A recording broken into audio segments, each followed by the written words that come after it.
I'm John Davies here at GreenBiz Studio, and I'm here today with Erin Meezan, Vice President and Chief Sustainability Officer for Interface. Welcome, Erin. Yeah, hi John, thanks. Really nice to be here. So we're excited. You've got a panel, a workshop today on Factory of the Future, manufacturing in the future. What are you going to talk about there? Oh, it's super exciting. So we're going to have a conversation around what are the interesting things happening around the future of manufacturing?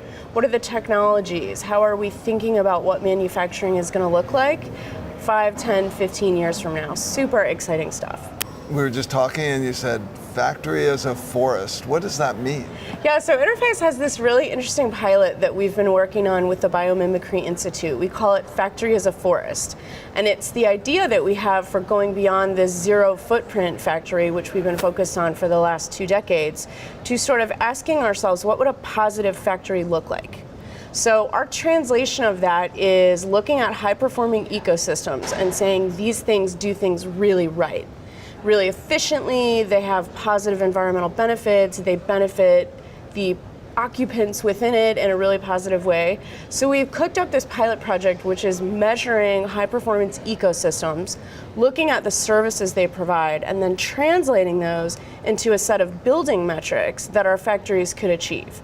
This is a super exciting project. We won't do it in a year or 5 years, but it's a really cool vision for what manufacturing plants could look like 10 years from now. So what's one of the ecosystems that you're measuring? So we've done it twice in Australia and the US so far. So we've measured kind of a longleaf pine ecosystem in the US and asked, what does this really do for carbon, for water, for habitat, for nutrient cycling, for soil? And then we've translated that to building metrics. So you can imagine if an ecosystem really stores carbon well, our company, our factory would then have a carbon sequestration target. So we're going beyond this idea of just reducing our CO2 emissions and asking, how could the factory function like nature? How could we actually store more CO2 than we emit? Or how could we actually capture and cycle and purify as much water as the local ecosystem does? So it's really exciting. It's challenging us to look at new technologies, new ways of managing how we work with employees, and sort of new ways to track and measure that.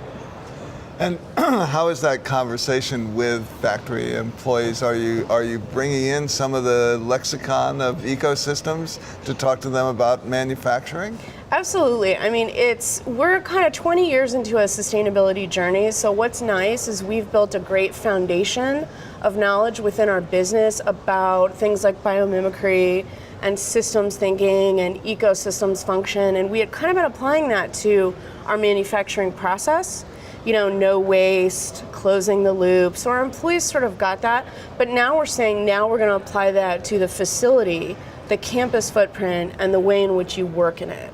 So it's really exciting. We're looking at all sorts of different things like and how ecosystems function to really create something cool. So one of the things we like about VERGE is it's bringing together sustainability and technology. Is there one technology that you've seen so far in this journey where you say, oh, we're really excited about this? I mean, that's a hard one. There's a lot of interesting stuff happening around carbon capture and utilization that I find really exciting. So it may be a common example, but the operation in Switzerland where they've put a CO2 sort of capture unit on top, are pumping it into a greenhouse, and are sort of doing 2 things. We're removing CO2 from the atmosphere, but more importantly, we're utilizing it as a raw material, putting into that greenhouse to actually grow. I mean, the thing that we all find with these like emerging technologies is that's ridiculously expensive right now, but you need to start. You need to pilot, you need to try the technology. So I'm excited about those. What can we do on-site carbon capture and utilization? Because I think there's an interesting angle on the manufacturing side for that too. That's great. We'll be looking to learn more about your journey in the years to come and what you can share with everyone. Cool. Thank you, Erin Meezan with John. Interface.